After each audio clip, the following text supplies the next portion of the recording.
Introducción a la neuropsicología de los procesos de la atención. ¿Qué es la atención?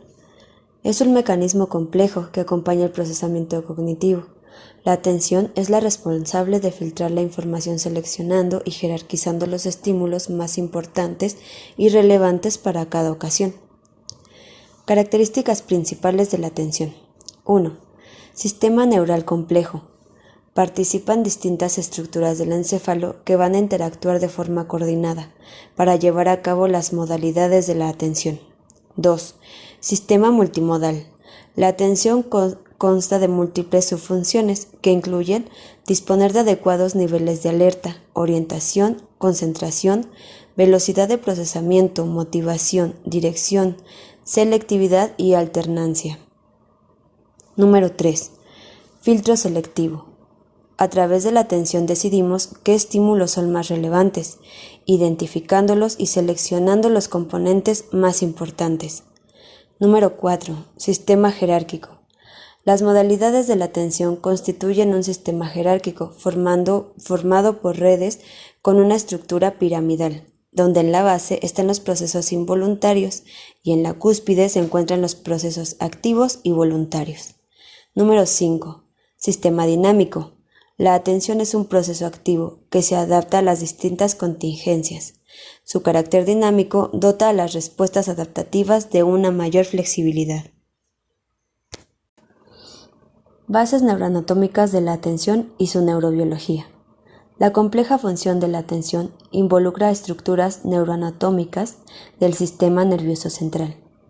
Las estructuras extracorticales son la formación reticular, que es un sistema de activación que está formado a su vez por dos sistemas que actúan de modo coordinado, el sistema activador reticular ascendente, SARA, y sistema reticular activador descendente, SARD. La formación reticular es un conjunto de estructuras que se sitúa en el tronco cerebral y el tálamo. Ejerce el control neurovegetativo, la regulación del dolor, el control de los ciclos de vigilia y sueño y la regulación del estado de alerta. Tálamo, situado en la zona central del cerebro, interconecta la corteza cerebral con el resto de las estructuras del sistema nervioso. El tálamo es el centro que intercambia informaciones sensitivo-motoras provenientes de la periferia o de la corteza cerebral y dirige cada estímulo hacia los canales perceptivos apropiados y regula su intensidad. Ganglios basales. Establece un puente entre la formación reticular, la corteza cerebral y el sistema límbico. El putamen y el caudado transmiten información al córtex que permite el procesamiento selectivo y focalizado de la atención. Cíngulo. Fascículo de fibra situado en torno al cuerpo calloso. Ejerce una función de tipo conectivo en la regulación de la atención. Dota de fluidez a las tareas atencionales. Sistema límbico. Formado por varias estructuras cerebrales que regulan las respuestas fisiológicas relacionándolos con estímulos emocionales. Está constituido por determinados núcleos del tálamo, hipotálamo, hipocampo, amígdala cerebral, cuerpo calloso, septum y mesencéfalo. Estructuras corticales. Lóbulo frontal. Es el principal centro de control de procesos cognitivos. Constituye el final del trayecto de los procesos de atención voluntaria. Controla la atención focalizada y sostenida. Asimismo, resiste la distracción de ciertos estímulos, manteniendo el control de atención sobre la tarea principal, y se activa más intensamente cuando la tarea es novedosa o que exige un estado de mayor concentración. Lóbulo parietal. Prepara los mapas sensoriales necesarios para el control de la atención. Entre sus funciones destaca la orientación y el control espacial. Así permite que las redes atencionales puedan localizar los estímulos espaciales. Principales trastornos de la atención. Los trastornos de la atención se clasifican del siguiente modo. Aproxexia. Se denomina así cuando la carencia de atención es absoluta, como en el estado de coma. Hipoproxexia. Existe una disminución en la capacidad atencional. Puede ir desde los más ligeros como síndrome confusional hasta más graves como mutismo asinético. Hiperproxexia. Cuando existe una excesiva actividad atencional, como determinados trastornos delirantes. Paraprosexia. Existen intensas fluctuaciones de la atención como en la fase maníaca del trastorno bipolar. Estado de coma. Se produce la mayor pérdida de atención.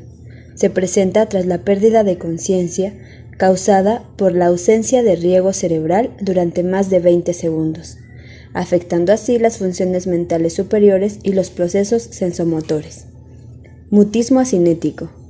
Implica déficit profundo en el estado de conciencia y en la capacidad atencional. Su característica es la incapacidad para ejecutar cualquier tipo de movimiento, incluyendo el habla.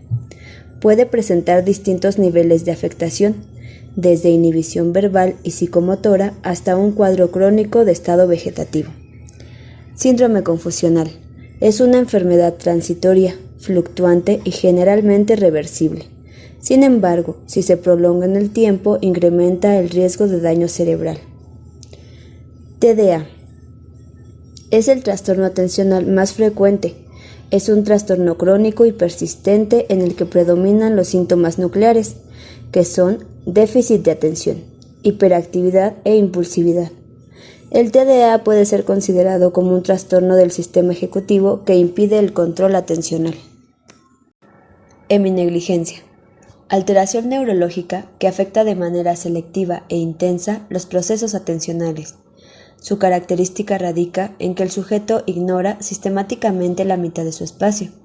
El sujeto suele omitir el campo izquierdo, ya que la lesión cerebral se ha presentado en el hemisferio derecho. La heminegligencia tendrá manifestaciones sensoriales, motoras, representacionales y afectivas. Síndrome de Wallin. Trastorno atencional y perceptivo que afecta la atención visual, impide la percepción global de las imágenes. Presenta tres componentes esenciales. 1. Ataxia óptica. 2. Apraxia oculomotora. Y 3. Simultagnosia. Evaluación de la atención. Es importante comenzar la evaluación observando al sujeto teniendo en cuenta su estado psicofísico general, el nivel de conciencia, alerta, capacidad de concentración o distractibilidad. Dado que la atención es una función compleja, su evaluación requiere la utilización de diversos instrumentos clínicos y neuropsicológicos. Escala de Glasgow. Es el instrumento más utilizado para evaluar el nivel de conciencia. Valora 3 parámetros. 1. Apertura ocular. 2. Respuesta verbal. 3. Respuesta motora. Las puntuaciones van desde 3 puntos en casos de coma profundo y 15 en casos que no haya pérdida de conciencia. Potenciales evocados. Es una técnica neurofisiológica que registra las respuestas cerebrales provocadas por estímulos sensoriales.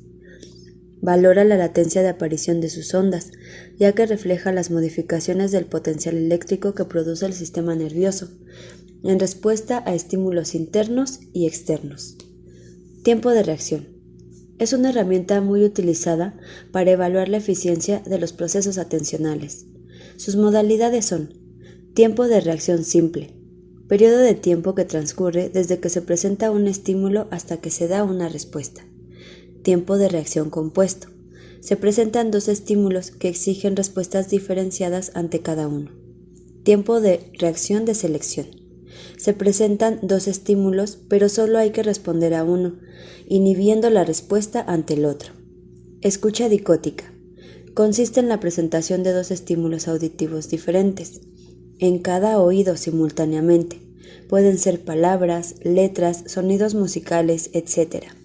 Si existe alguna lesión en alguno de los hemisferios, se observará un déficit en el oído contralateral a la lesión bajo la condición de escucha dicotómica. Escala de Connors. Es utilizada para el diagnóstico de TDA mediante la información recogida de padres y maestros. Describe las conductas prototípicas del niño hiperactivo. Consta de 10 preguntas dando lugar al índice de hiperactividad. Cancelación. Esta prueba sirve para evaluar la rapidez atencional y perceptiva, con tareas de atención focalizada y sostenida. El sujeto debe tachar el mayor número de figuras objetivo en el menor tiempo. Si existe negligencia, las pruebas de cancelación permiten conocer la gravedad del problema. Copia de dibujos. Se pide dibujar figuras simétricas, como montaña, flor, una casa, etc. Si presenta negligencia, el sujeto ignora la mitad izquierda. La memoria de trabajo constituye un sistema de interfaz entre la atención, la memoria y el funcionamiento ejecutivo. Es por ello que debe ser incluido en la evaluación de la atención. A continuación, presentamos algunas pruebas. Dígitos. Evalúa la indemnidad y eficiencia de los procesos atencionales, así como memoria a corto plazo. Se repiten números de forma ascendente de forma directa, al igual que ascendente en orden inverso. Semejanzas y diferencias. Evalúa la rapidez perceptiva y atencional, tratando de determinar con la mayor velocidad posible la presentación de semejanzas y diferencias. Rehabilitación neuropsicológica de la atención. La estimulación de la atención se puede llevar a cabo mediante estrategias directas e indirectas. El entrenamiento directo consiste en usar mecanismos de restauración, tratando de mejorar los recursos atencionales mediante el reentrenamiento, recurriendo a la repetición de tareas. El entrenamiento indirecto consiste en utilizar estrategias de compensación y sustitución. Se utiliza cuando los déficits atencionales son más severos. Entrenamiento de compensación. Trata de activar intensamente las capacidades atencionales preservadas, con el objetivo de que sirvan de alternativa frente a las modalidades atencionales que están afectadas. El programa ORM consta de 5 módulos de presentación jerárquica. En el primero se trabaja la atención y el nivel de alerta del paciente, teniendo que responder a un estímulo presentado. En el segundo se trata de incrementar la velocidad de respuesta, seleccionando un estímulo adecuado, manteniendo la atención sobre él. En el tercero, se estimula la capacidad para emitir respuesta, inhibiendo las inapropiadas. En el cuarto módulo, se entrena al sujeto para que aprenda a estimar periodos breves de tiempo. Y en el quinto, se entrena al sujeto para sincronizar la respuesta con ritmos complejos, facilitando la internalización de los estímulos. Programa APT, constituido por una amplia gama de ejercicios que sirven para rehabilitar los distintos tipos de la atención: sostenida, focalizada, alternante, dividida y excluyente. Son más eficaces los ejercicios de estimulación que tratan una modalidad de atención específicamente. Ejercicios para la estimulación global de la atención. Pretende activar la atención en cualquier modalidad. El objetivo es mejorar la atención pasiva e involuntaria, relacionada con estructuras del tronco cerebral y el subcórtex. La estimulación del tono atencional ayuda favorablemente a la mejoría cognitiva. Se pretende mejorar la capacidad de respuesta del sujeto frente a determinados estímulos de su entorno. Modalidad auditiva. Se puede emplear ejercicios como la identificación de un sonido y su procedencia. Si se hace con los ojos cerrados, se logra mayor concentración. Modalidad táctil. Se guía al sujeto para que preste mayor atención a las distintas sensaciones que tiene sobre su piel. Modalidad visual. Ejercicios de observación visual, por ejemplo, cuántas personas pasan por la acera, cuántos vehículos hay de cierto color, la localización de determinada figura, etc. Ejercicios para modalidad focalizada y sostenida. Modalidad auditiva. Se escucha una canción, narración, conversación, etc. El sujeto tendrá que estar atento para escuchar la palabra objetivo. Para darlo a saber, tendrá que dar un golpecito en la mesa o levantar su mano. Modalidad visual. Se muestra una hoja de papel con símbolos y se indica al paciente cuál es la figura objetivo. El paciente tendrá que tachar en determinado tiempo la figura que se le ha indicado. Ejercicios para la atención alternante. Modalidad audioverbal. Escuchar una narración. El sujeto contará el número de veces que escucha palabras determinadas, por ejemplo, para, desde. Decir en voz alta cuando las palabras empiecen con la letra A. Cuando el terapeuta lo indique, cambiar a palabras con letra O. Modalidad visual. Se le da al sujeto una hoja con números y se le indica que debe tachar o encerrar el número que se le haya asignado durante 15 segundos. Posteriormente, se tacha otro número y así alternadamente. Se puede utilizar una alarma o timbre para indicar cada intervalo de tiempo. Ejercicios para la atención selectiva. La atención selectiva ocupa un lugar importante porque activa distintos mecanismos que facilitan el proceso cognitivo. Los objetivos de estos ejercicios son mejorar la capacidad de concentración, ser capaz de mantener una determinada respuesta ante un estímulo cuando varios estímulos compiten entre sí. La modalidad audioverbal. Se pueden hacer ejercicios, por ejemplo, encender la televisión y la radio, prestando atención solamente al estímulo de la televisión. Se puede cambiar el ejercicio, pero esta vez prestando atención a la radio. Modalidad audiovisual. Se pueden realizar ejercicios de tachado de letras o de números, al mismo tiempo que se escucha un ruido de fondo. Estimulación de atención dividida.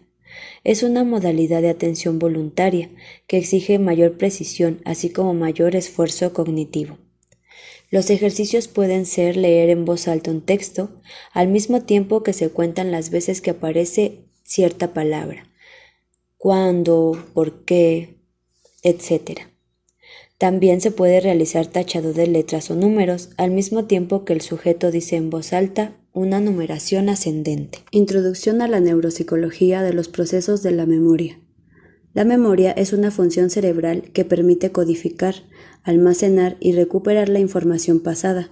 Asimismo, la memoria nos ayuda a obtener nuevos aprendizajes diariamente, comunicarnos y evitar riesgos. Características de la memoria. Existen distintos tipos de memoria en el ser humano. Memoria operativa o de trabajo. La memoria de trabajo contiene al mismo tiempo la memoria a corto plazo. Almacena la información con capacidad limitada. Lleva a cabo procesos de control, manipulación y gestión de la información contenida a corto plazo. Tiene procesos ejecutivos de anticipación, planificación y monitorización. Memoria sensorial. Registra la información que proviene del exterior y la transmite a la memoria a corto plazo. Tiene gran capacidad y existe un subsistema para cada sentido. La memoria icónica registra información en forma de iconos, quiere decir de imágenes o figuras, y la memoria ecoica registra sonidos y palabras. Memoria a largo plazo. Tiene una capacidad ilimitada.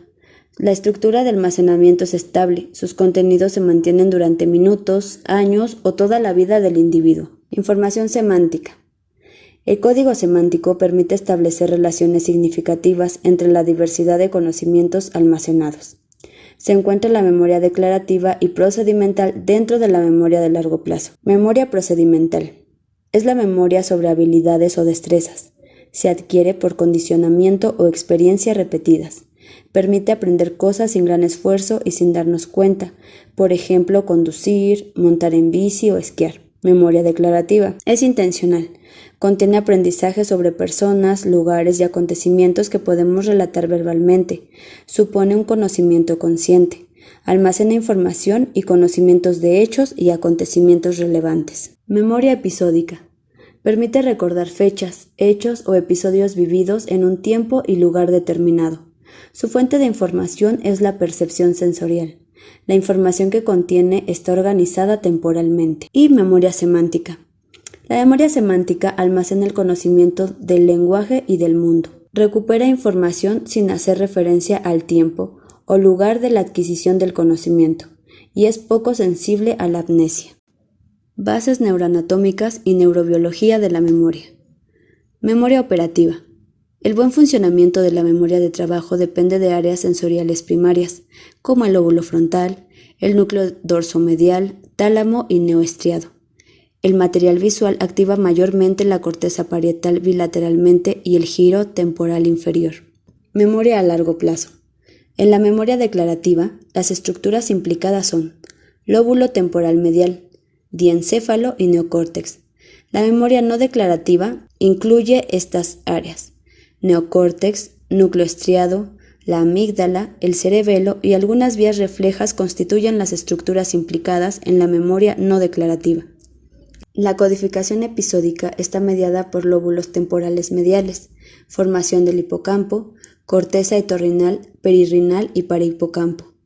Las implicaciones del lóbulo frontal en la memoria son importantes, si tenemos en cuenta que los procesos ejecutivos desempeñan un papel crucial en la efectividad del aprendizaje mediante la selección de estrategias y el tipo de procesamiento que se realice con los estímulos relacionados con el aprendizaje efectivo.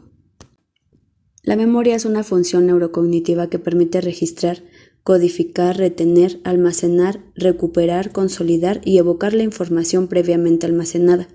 Dado que la memoria no es una función unitaria, depende del funcionamiento íntegro de numerosos circuitos que se localizan en distintas estructuras del sistema nervioso central.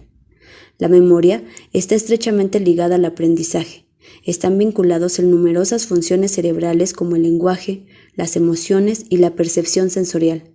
Los recuerdos se producen como resultado de variaciones de la sensibilidad en la transmisión sináptica de una neurona a la siguiente. A su vez generan nuevas vías de transmisión de señales por los circuitos neurales del cerebro, las denominadas huellas de memoria, las cuales pueden ser activadas por la mente para producir los recuerdos. Síndromes amnésicos y alteraciones de la memoria. Síndrome amnésico es la alteración de la memoria que típicamente está relacionada con daño de lóbulos temporales mediales. Son causados por enfermedades del sistema nervioso o por lesiones en diferentes áreas del cerebro. La amnesia es la pérdida total o parcial de la capacidad para recordar. Amnesia anterógrada es la incapacidad para fijar hechos o eventos que se darán tras la nueva lesión cerebral. Se da una profunda dificultad para adquirir nuevos aprendizajes y nueva información. Amnesia retrógrada afecta a eventos cercanos al momento de la lesión que provoca la amnesia. En ocasiones abarca periodos muy prolongados en el tiempo previo a la lesión. Suele ocurrir así cuando el daño se da en otras áreas además del hipocampo. Se ha observado en sujetos que han sufrido encefalitis originada por el virus del herpes simple.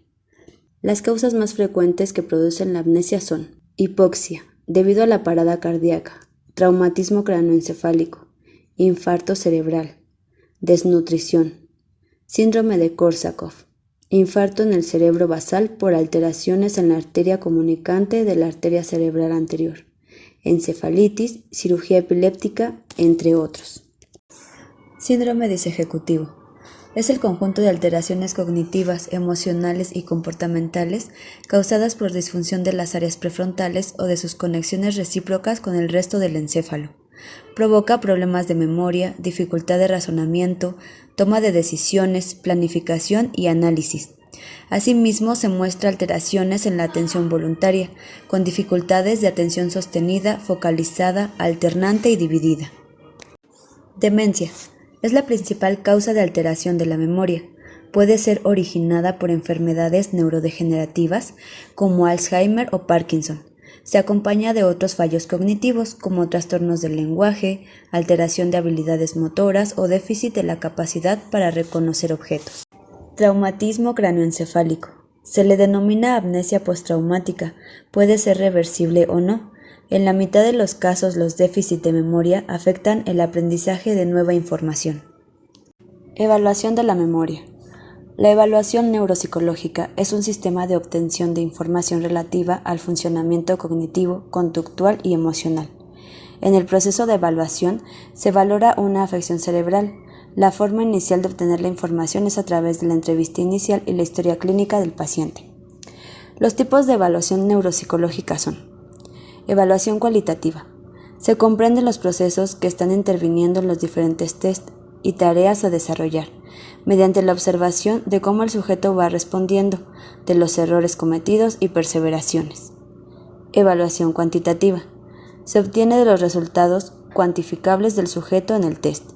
La puntuación del sujeto será comparada con la de su media poblacional, de forma que la comparativa con esa media nos indicará la situación patológica del paciente. Pruebas neuropsicológicas. La prueba de screening se utiliza en situaciones en las que se necesita orientar el proceso de evaluación o determinar de una forma rápida la situación del paciente. No proporciona datos definitivos en el diagnóstico. Las baterías neuropsicológicas valoran sistematizadamente los principales procesos cognitivos. Están compuestas por subescalas que valoran los distintos procesos. Proporciona un perfil del sujeto con respecto a su media poblacional.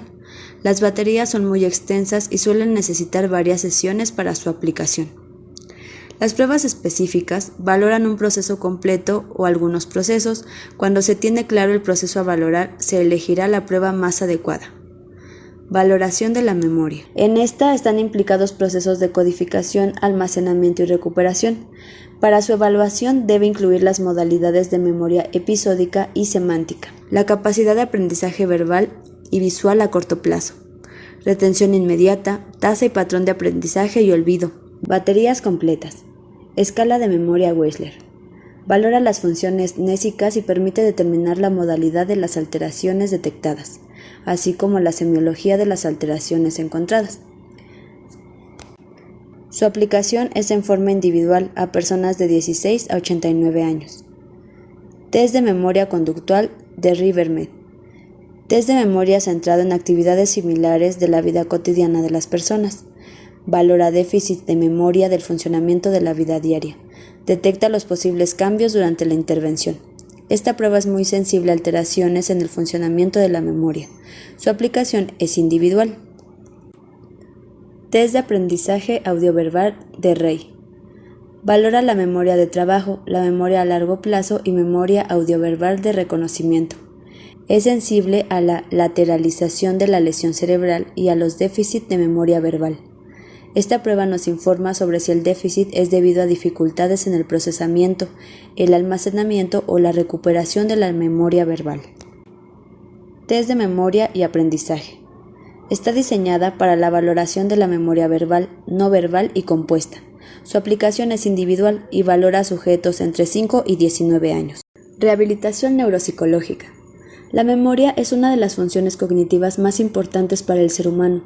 La necesitamos para recordar experiencias y para la obtención de nuevos aprendizajes y nueva información importante para la vida diaria.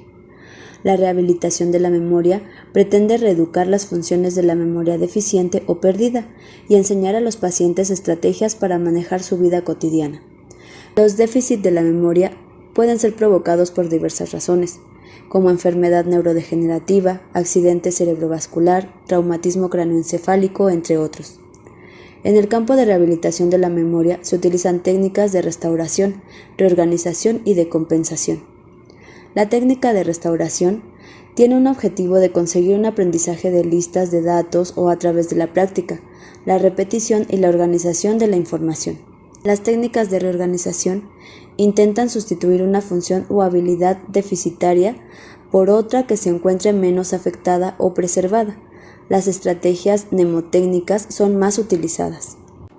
Las estrategias mnemotécnicas pueden ser verbales o visuales. Se trata de buscar formas de combinar y asociar elementos para facilitar su recuerdo, como asociación de palabras e imágenes. Aprendizajes nuevos, técnica de aprendizaje sin error. Se debe aprender una nueva información. Recuperación espaciada. Potencia la autonomía del paciente en las actividades de la vida cotidiana. La memoria implícita debe estar intacta ya que se trabaja con ella. En la medida que el paciente pueda ir avanzando en el intervalo de tiempo, se considera que la técnica está provocando efecto positivo. Técnicas de compensación. Han sido divididas en claves ambientales personales, próximas y distantes. Estas técnicas están consideradas como las más eficaces. Las claves ambientales personales son elementos externos como objetos o medios que ayudarán a la persona a recordar que debe realizar una tarea importante, como los recordatorios o las listas. Claves ambientales próximas. Se refiere a ayudas externas como los diarios, agendas, libros de memoria, una alarma. Reduce las demandas de la memoria. Claves ambientales distantes. Son cambios en el lugar de residencia que pueden necesitar de claves para organizarse. También nos podemos ayudar de estrategias compensadoras electrónicas, que son las nuevas en la adaptación de las claves ambientales, como el teléfono, detectores de movimiento, control de temperatura, etc.